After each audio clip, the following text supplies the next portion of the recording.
Je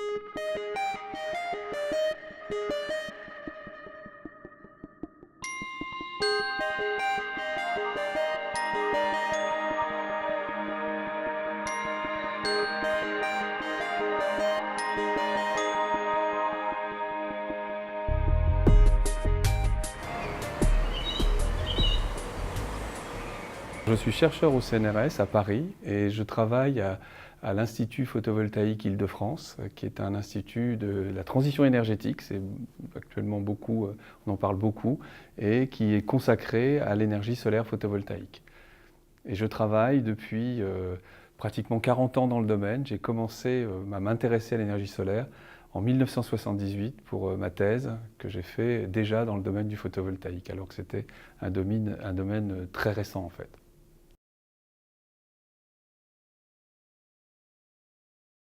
Quand j'ai commencé, c'était une période où on a parlé du choc pétrolier. On ne parlait pas beaucoup de changement climatique, mais c'est dans les années 73, le premier choc pétrolier, le contre-choc pétrolier. Et quand j'ai fini mes études, je me suis posé la question, où est-ce que j'aimerais aller, qu'est-ce que j'aimerais faire. Donc j'aime à la fois la science et en même temps, je m'intéressais beaucoup aux questions d'énergie. Et donc à ce moment-là, il y avait déjà une montée, en particulier en France, un très fort intérêt pour l'énergie solaire. Et donc j'ai choisi délibérément d'aller dans cette direction, de marier finalement mon intérêt pour la science avec l'intérêt sur le plan éthique de ce que je recherchais. Donc je me suis dit, je vais aller travailler dans l'énergie photovoltaïque.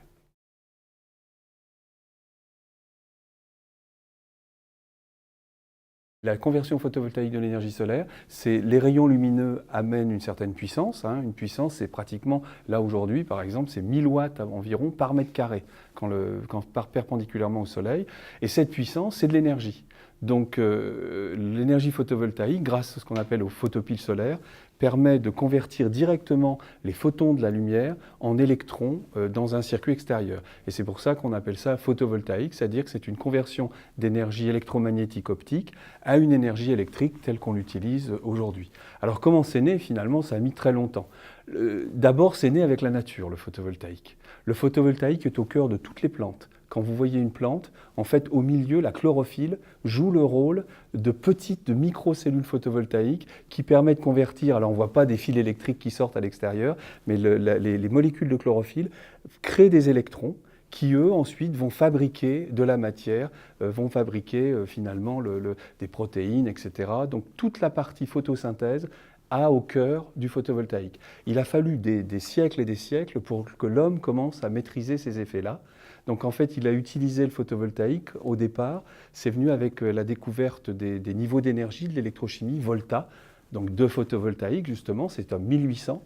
Et en 1839, à Paris, au CNAM, quelqu'un qui s'appelle Edmond Becquerel a découvert l'effet photovoltaïque. On le considère comme un inventeur du photovoltaïque, tout simplement parce qu'à l'époque, ils éclairaient, il s'est rendu compte que la lumière, lorsqu'on éclairait finalement des piles de Volta dans des liquides, ça faisait dévier le courant. Donc il a vu immédiatement que l'on pouvait convertir de la lumière finalement en énergie électrique. Alors il a fallu pratiquement un siècle pour que cette découverte de laboratoire donne des vrais objets. Et ce siècle, ça a été la grande étape, c'est 1950, au début de l'électronique, avec le silicium en particulier, lorsque, à la Bell Telephone, aux États-Unis, ils se sont rendus compte que les transistors, les débuts des transistors, quand ils avaient de la lumière, eh bien, ils donnaient du photocourant, ils donnaient de l'électricité.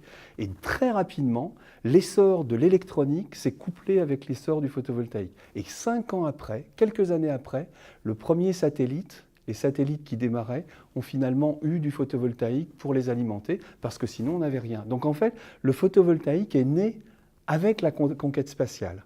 Et donc, il a fallu ensuite, très longtemps, ça a été la conquête spatiale. Souvenez-vous des robots, Mars et Spirit, qui étaient sur Mars. Aussi sur la comète, le fameux petit Philae, Rosetta, tout ça. Même la centrale internationale, il y a des panneaux solaires partout. Et en fait, il a fallu attendre les années 2000, environ au début de ce millénaire, pour que le photovoltaïque redescende sur Terre, pour devenir une vraie énergie finalement capable d'alimenter l'humanité en énergie. Et là, le grand effet, c'est les années 2000, ça a été le développement des politiques de soutien au niveau des gouvernements, le début vraiment des questions sur la transition énergétique, le problème du réchauffement climatique et tout, qui a fait que le photovoltaïque est devenu maintenant aujourd'hui un domaine énergétique à part entière.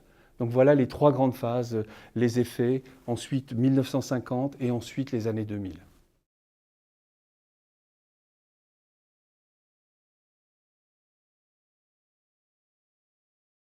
Le photovoltaïque, c'est de la très haute technologie au départ.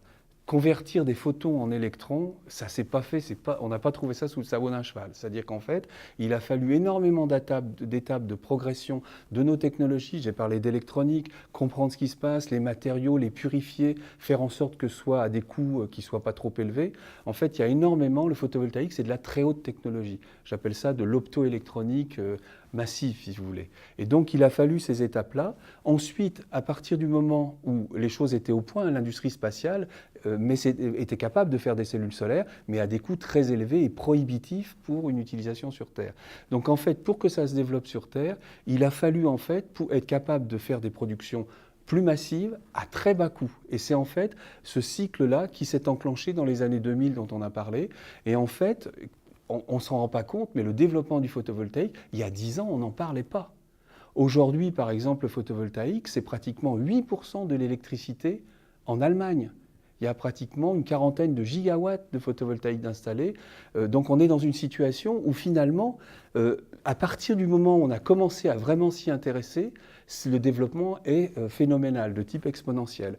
Et la destination du photovoltaïque dans le futur, c'est d'aller finalement sur une part croissante de la production d'électricité, ou voire même d'énergie renouvelable.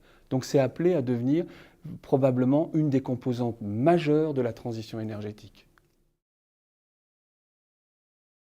Une bonne partie sont déjà relevées. Quand vous avez aujourd'hui, le photovoltaïque, vous savez, les panneaux bleus au silicium qu'on envoie partout, ces panneaux-là, au niveau technique, ils sont proches de la perfection. Leur rendement au niveau des laboratoires est pratiquement pas loin du rendement théorique. Et on obtient aujourd'hui des modules qui sont à 25% de rendement de conversion des photons en électricité. Le rendement, c'est en fait, on a une puissance, le soleil, je vous ai dit, il a une puissance de 1000 watts par mètre carré. 1000 watts, ça fait ce qu'on appelle les kilowattheures, etc., de l'énergie.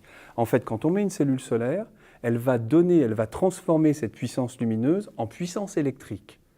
Et dans des conditions normalisées, ce qu'on appelle le rendement, c'est tout simplement la puissance d'énergie électrique que l'on recueille par rapport à la puissance qui arrive du soleil. C'est la division entre les deux. Donc en fait, si vous avez 1000 watts qui arrivent par mètre carré, un module qui fera 20% de rendement, il sortira 200 watts.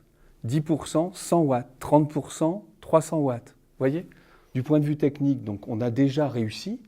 Du point de vue, quels sont les nouveaux développements qui sont à venir, c'est qu'on va chercher encore à abaisser les coûts de production de façon à ce que le photovoltaïque devienne de moins en moins cher. Il faut voir qu'aujourd'hui, le photovoltaïque en tant qu'énergie, il devient compétitif. Aujourd'hui, on a des appels d'offres dans le monde à quelques centimes d'euros du kilowattheure, à comparer à il y a quelques années où c'était 10 fois, 20 fois plus. Grâce au développement industriel, en fait, le photovoltaïque est devenu compétitif pratiquement tout seul.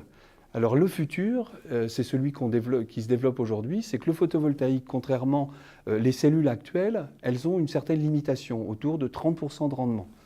Et en fait, le photovoltaïque en tant que tel, c'est la fameuse loi de Carnot, il devrait pouvoir aller à beaucoup plus. Il pourrait aller pratiquement à 90%, 85%, 90% de rendement. Donc on voit que pour les chercheurs, c'est un formidable appel à trouver des cellules solaires de type nouveau qui sont capables d'avoir des rendements plus élevés, et puis aussi, ça c'est un point important, de le faire à des coûts qui soient faibles, donc compatibles avec les prix de l'électricité. Et puis l'autre chose qu'on s'est fixé, c'est en fait de travailler dans une temporalité, c'est-à-dire de dire on voudrait le faire Les chercheurs du photovoltaïque sont des chercheurs très concernés par les questions de changement climatique, etc., de transition énergétique, et on voudrait le faire dans un temps donné pour amener à la société en fait de nouvelles développements dans 10 ans. Donc à l'IPVF, par exemple, on développe aujourd'hui, on a une sorte de flagship, comme on dit, on dit c'est le projet 30-30-30, c'est d'arriver en 2030 avec des modules qui fassent 30% de rendement à 30 centimes d'euros du watt. Vous voyez, c'est très simple. Et ça, c'est un objectif qui doit nous mobiliser dans toutes les composantes, la technologie, la science et les aspects coûts.